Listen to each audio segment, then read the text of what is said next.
There are 196 countries in the world. 25 of them are very rich, defined as having an average wealth per person of over $100,000 a year. They are. But far more countries are quite poor, and some, which we're considering here, are very, very poor. These are the 20 poorest countries in the world, where the per capita wealth is under $1,000 a year, or under $3 a day. Every country is now more or less on a path to growth, but the poor ones are growing very, very slowly. If Zimbabwe continues at its current growth rate, it will qualify as a rich country in 2,722 years. What we want to know in this film is why some countries prosper and others stagnate, so that we can understand what rich countries are doing right and get a better grip on the challenges and hurdles facing poor countries. There are basically three factors that determine whether a country will be rich or poor. The first is institutions. Institutions are beyond important. Broadly speaking, rich countries have good institutions and poor ones have very, very bad ones. The correlation between poverty and corruption is direct. The richest countries in the world are quite simply invariably also the least corrupt ones. And the most corrupt countries are also the poorest. When countries are corrupt, they can't collect enough taxes to get the good institutions they would need to escape the poverty trap. Half of the wealth of the world's poorest 20 countries goes into offshore accounts.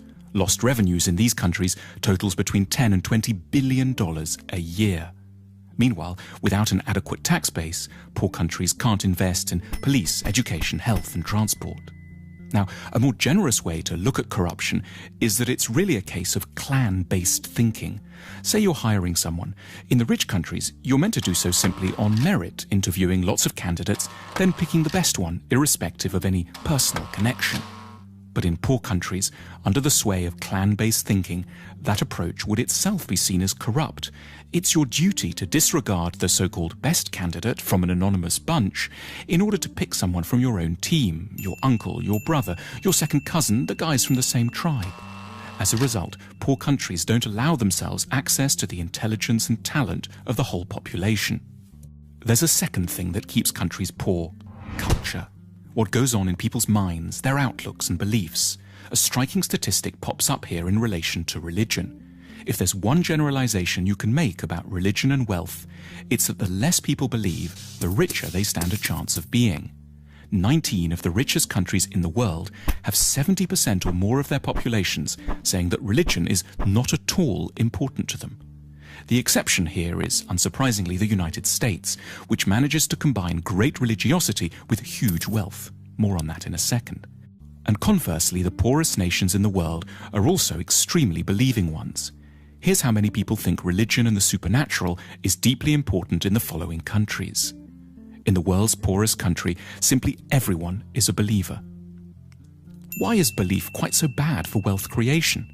Because in general, religiosity is connected up with the idea that the here and now can't be improved, so you should focus on the spiritual and look forward to a next world instead. It makes quite a bit of sense when you live here. In the rich world, on the other hand, people are generally great believers in their capacity to alter their destiny through effort and talent. Incidentally, to explain the anomaly of the United States, religion seems not to slow down economic growth here because it's a particular sort of religion, an overwhelmingly Protestant and exceptionally materialistic kind. The American God doesn't want you to think of building the New Jerusalem in the next world. He wants it here and now, in Kansas or Houston. There's another big factor that determines the wealth and poverty of nations: geography. Poor countries are overwhelmingly located in the tropical regions. This isn't a coincidence. Life is, in many ways, simply far, far tougher there. The problems begin with agriculture. Tropical plants are generally a lot less packed with carbohydrates. Poor countries have worse soil too. Also, and perhaps surprisingly, a tropical climate can be disadvantageous to photosynthesis. Historically, a key determinant in the likelihood of societies growing rich was their possession of large domesticated animals, such as horses and oxen, which liberated a huge part of the workforce from having to plough by hand. But in tropical Africa, domesticated animals have throughout time been devastated by a further appalling scourge, the tsetse fly.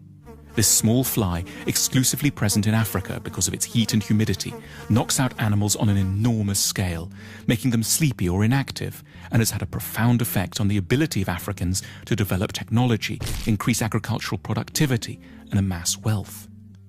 It isn't just plants and animals that suffer in the tropics.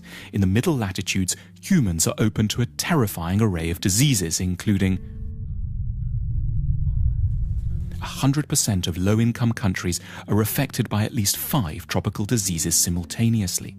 The magical temperature, which has helped to make rich countries rich, is 16 degrees centigrade. However superficially unpleasant, that drop below 16 degrees as autumn starts to bite is quite literally a foundation stone of civilization. Geography also encompasses transport, and poor countries are on the whole very badly connected. Landlocked Bolivia and semi-landlocked Paraguay are the poorest nations in South America. Africa has only one major navigable river, the Nile, and hosts 15 landlocked nations, 11 of which have average incomes of $600 a year or less. Not coincidentally, the poorest country in Asia, Afghanistan, is also landlocked.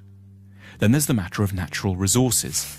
Natural resources like oil or precious metals can be real trouble, and paradoxically, poor countries tend to have them in spades.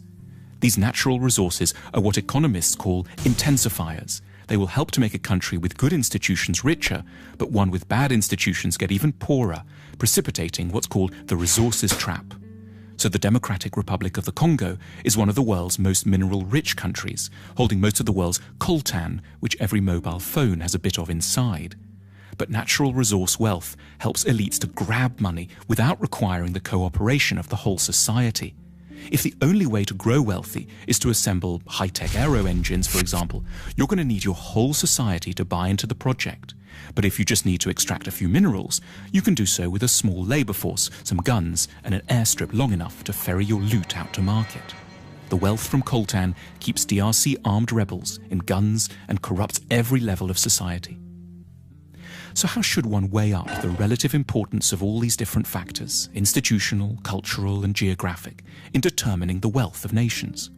There's no hard and fast rules, but as a guide one can suggest that 50% of a nation's wealth comes down to the state of its institutions, 20% is due to its culture, and 10% each can be allocated to latitude, connectivity with the rest of the world, and geological good fortune.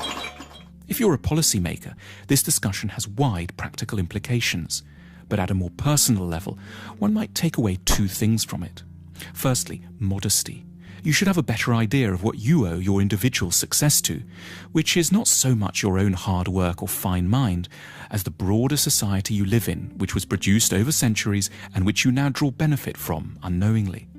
At the same time, sympathy, an ability not to see failing societies just as basket cases, but rather as countries facing comprehensible and hugely difficult problems. Our sympathy can be enhanced by reflecting that the troubles of desperate lands are to a considerable extent to do with malaria, a lack of navigable river, and the horrific buzzing of the tsetse fly, rather than always some more intimate human failing, which we would ourselves never manifest.